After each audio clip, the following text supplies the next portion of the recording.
ছুটির দিন হওয়ায় বেড়েছে দর্শনার্থীর ভিড়, আর তাদের আকৃষ্ট করতে ব্যস্ত বিক্রেতারা।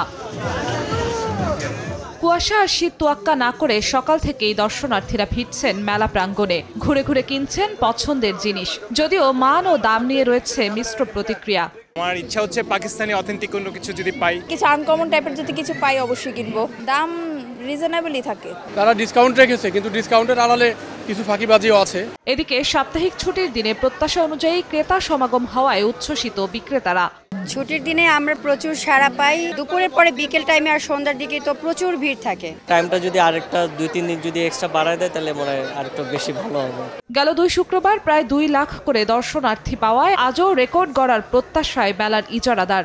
আদার যে কর্মদিবসগুলো আছে ওখানে তেমন একটা সারা আমাদের যেটা চাহিদা ওই পরিমাণে আমরা করতে পারি নাই। তো আজকে যেহেতু একটা সাপ্তাহিক ছুটির দিন, ইনশাল্লাহ আশা করতেছি বিগত সপ্তাহের থেকে আজকে লোক সমাগমটা আরও ভালো হবে। সাপ্তাহিক ছুটির দিনে উপচে পড়া ভিড়ে নিরাপত্তা সামলাতেও হিমশিম খেতে হচ্ছে বলে জানান মেলার সিকিউরিটি ইনচার্জ। শুক্রবার এবং শনিবার দিন আমাদের একটু হিমশিম খাইতে হয়। সামনের দিনগুলো যাতে ভালো করতে সার্ভিস দিতে পারি, এটাই আমাদের কাম্য। এদিকে দর্শনার্থীদের সুবিধার্থে মেলা প্রাঙ্গণে প্রায় 1 সপ্তাহ ধরে চালু রয়েছে ফ্রি ইন্টারনেট ব্যবস্থা। জিন্নাত আরা জশওয়া, সময় সংবাদ, ঢাকা।